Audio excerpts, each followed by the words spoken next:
Hello, hello, hello. Welcome back to Xanthus with Xanthus Gaming, and we're here to show you a build on Wizard you can do if you don't like the Archon build. This is not perfectly optimized by any means whatsoever, but it is a build that you can use if you don't want to play Archon Wizard in the next season and still be successful at clearing rifts up to, it says 90 on the guide I was looking at, 90 to 100. I'm going to do a 70 because I haven't optimized it at all, and I just threw the pieces together of random bits and pieces I had, but here's the build. You go Arcane Torrent Static Discharge, Teleport Calamity, Blizzard Snowbound, Explosive Blast, Chain Reaction, Magic Weapon Conduit, Armor Crystallize, Audacity, Illusionist, Instead of Anomaly, and Paralyze. Crystallize is for survivability, unstable. Explosive Blast is a no cooldown, or an ability you can use to proc your Fire Meteor without having to be casting. You can do it while you're doing your Arcane Torrent. Blizzard keeps things crowd controlled, drops your Ice Meteor, and will also proc your Conduit off of your Magic Weapon and proc your Gorgaka Swiftness, and basically keep your Arcane Power topped off, help you with survivability, and do a decent amount of damage. Paralysis is where most of your damage comes from, though, and that's why you took Arcane Torrent with Static Discharge. For items, you want Talrasha's 6-piece with a head, chest, belt, legs, and gloves. You want the Mantle of Channeling. You want Traveler's Pledge set. And then you want a Halo of Arlis. In your cube, you want a Mantled Heal. For a weapon, you want Death Wish, because it increases your damage all your damage while channeling Arcane Torrent, Disintegrate, or Ray of Frost. Since we're channeling Arcane Torrent, boom, boom, boom, boom, boom, most of the time, it will also affect our percentage modifier of Mantled Heal, which is actually a ton of damage.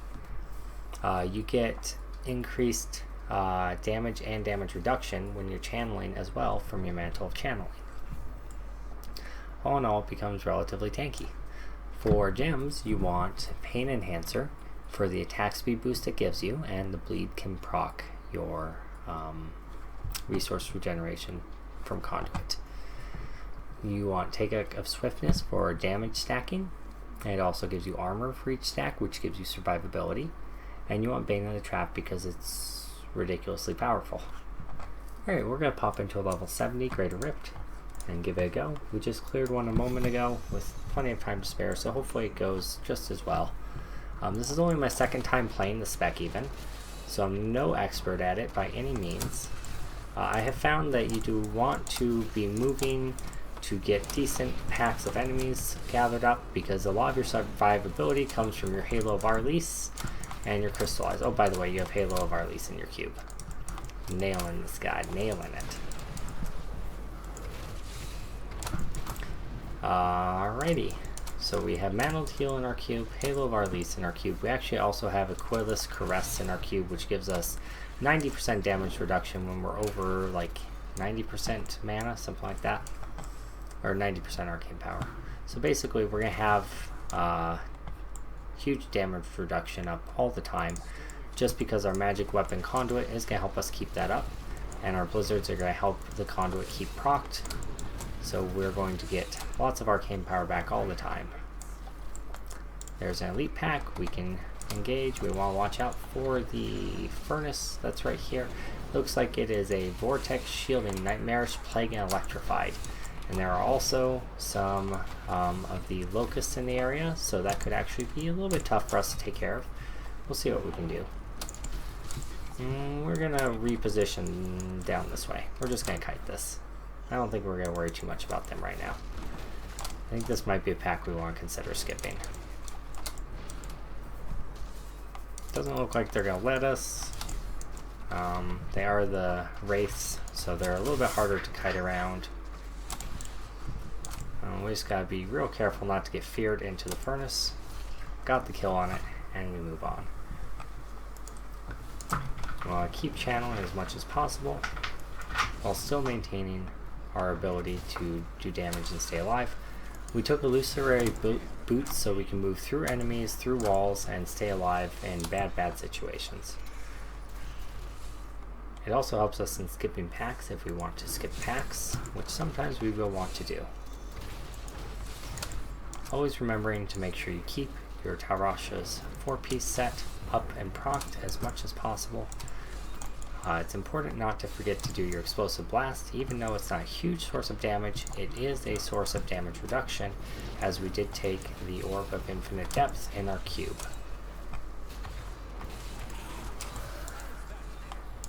Alright. We do have Arcane Cutters, which we have to be a bit wary of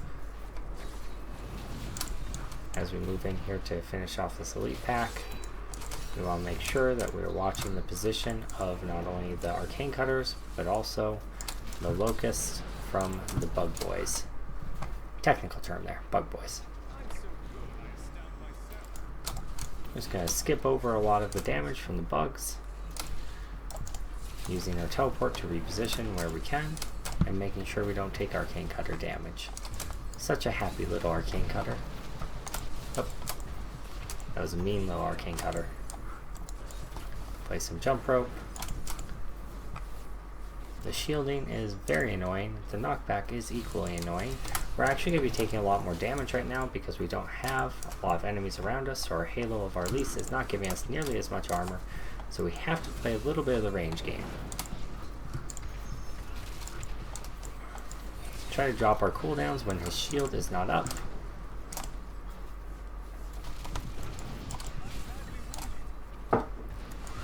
We are badly wounded, according to our hero. And there we go. He was a little bit annoying, probably not worth the time it took to kill him. But, you know, you gotta do what you gotta do.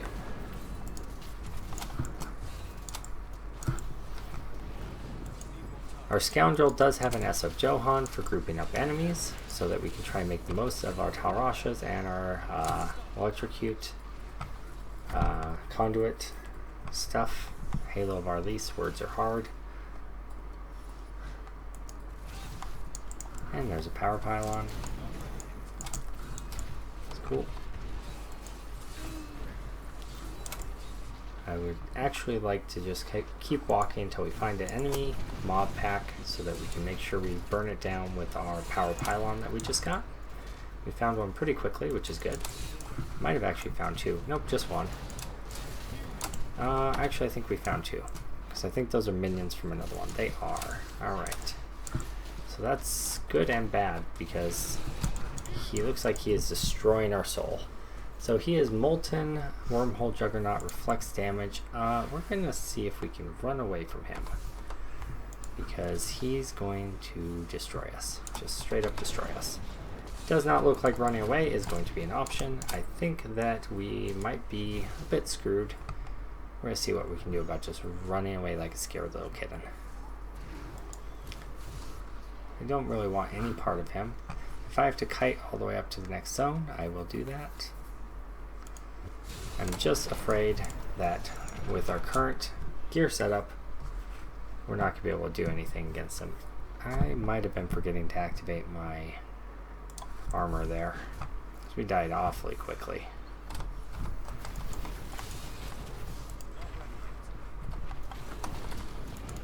Yeah, I think we forgot to activate our armor there for a little bit.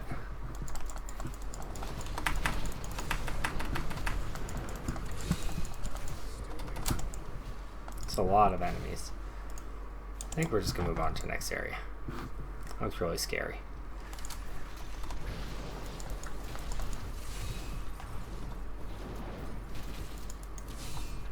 This looks nicer. We like this. I hate these little wraith guys. They can be a bit of a pain in the butt. But as long as we can kill them relatively quickly, they don't do too much.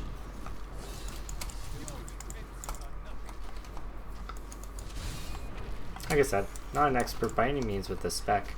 I've only played it twice. But it does seem to offer quite a bit of clearing potential with survivability, even for someone who's new at the spec.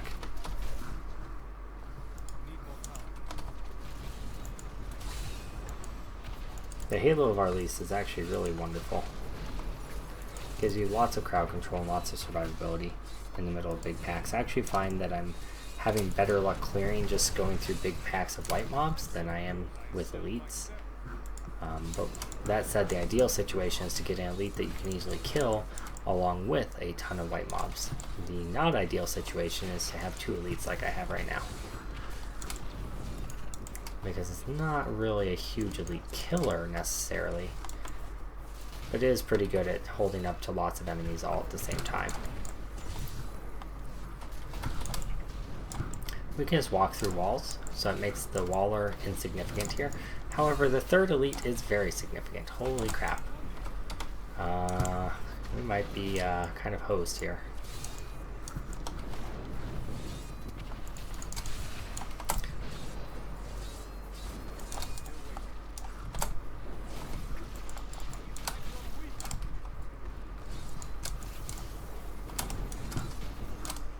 We're just going to kite as much as we can here. Let's get those globes.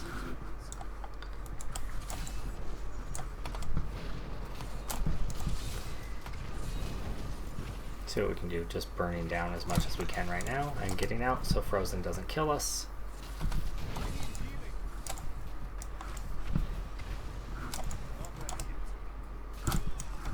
Oof, it's a lot of stuff in there. I don't know what we do about this.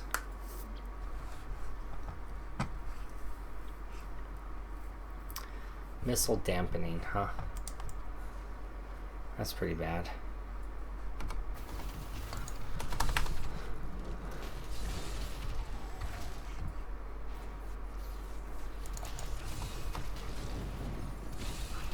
We got one down.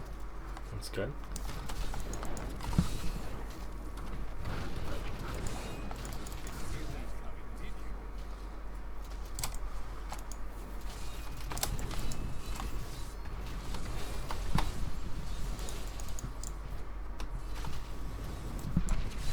Let's see if we can just tank it. Now we have one of the 3 eliminated. Alright, 2 of the 3 I think actually. Did we get the... Were there any up here that we needed to grab? No, there's another guy up here though. See, I thought there was another elite pack. There is. He was just on his own up here. So we managed to split them, which is good. And that actually puts us ahead a little bit, but that was a tough situation. 3 pretty nasty elites all together without a pylon. Not the situation you want to find yourself in. I could have hunted for a pylon there, I suppose. I didn't know how far away it was going to be. I thought we could probably kite them enough to be able to do it.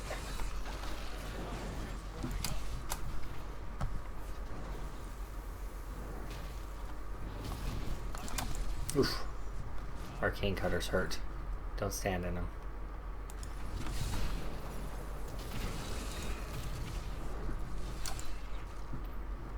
Okay, now let's just keep moving. There's a channeling pylon.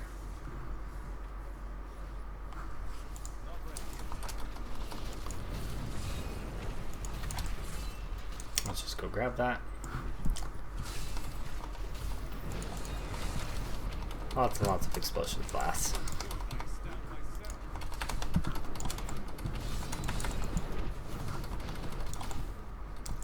Try to pull as much on the screen as we can right now. Since we'll have so much resource regeneration, might as well.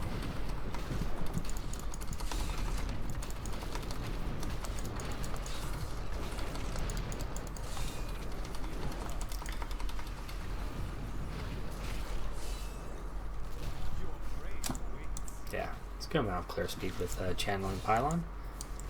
I think it is done now. Yep, it is. Try to take out the archers first if at all possible in a situation like that so they're not pinging at me, and they're also getting frozen by my Halo of Arlis. Same concept as you use with any build that can get up in the middle of enemies.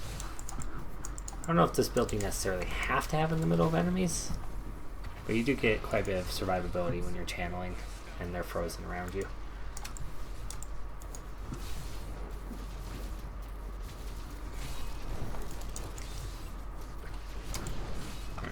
Keep moving. I think we got another level here. Yep.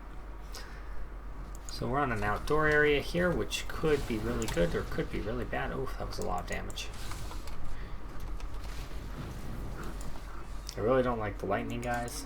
They can be a significant issue, especially when they're elite pack. The winged assassins can also be an issue, but they do get frozen as they leap in, which is pretty good for us compared to many specs that are wizard based.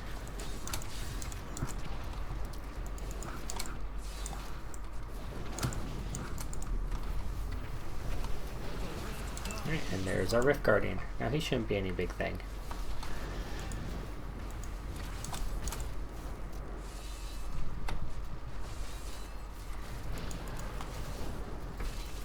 Trying to, ooh, just kidding, he does a lot of damage. The last Rift Guardian I fought wasn't any big thing, but apparently he is. So we did do half of his life there though pretty quickly. We'll have our unstable anomaly back up when we spawn. Just gotta make sure we recast our armors.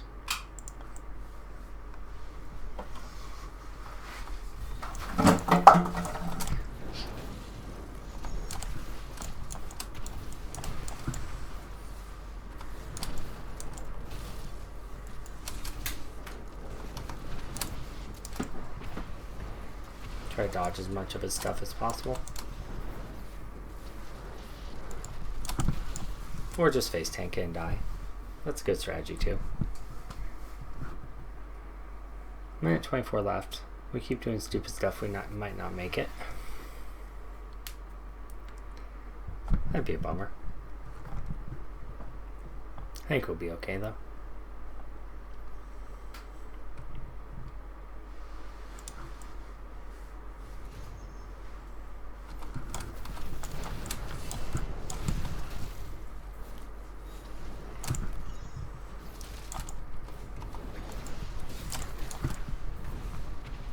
Now or never. Never it is. Ripperino.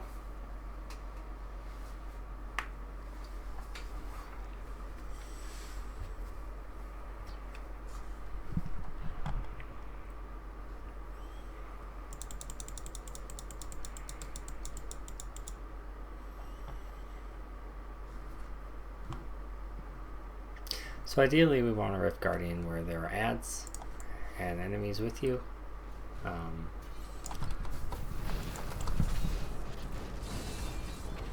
Because it just lets you get that bit much more.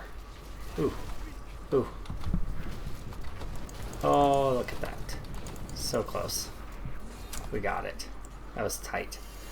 That shouldn't have been as close as it was. If you had any experience with the spec and you're better at it than I am, that would help. Or if it was optimized at all, that would help too.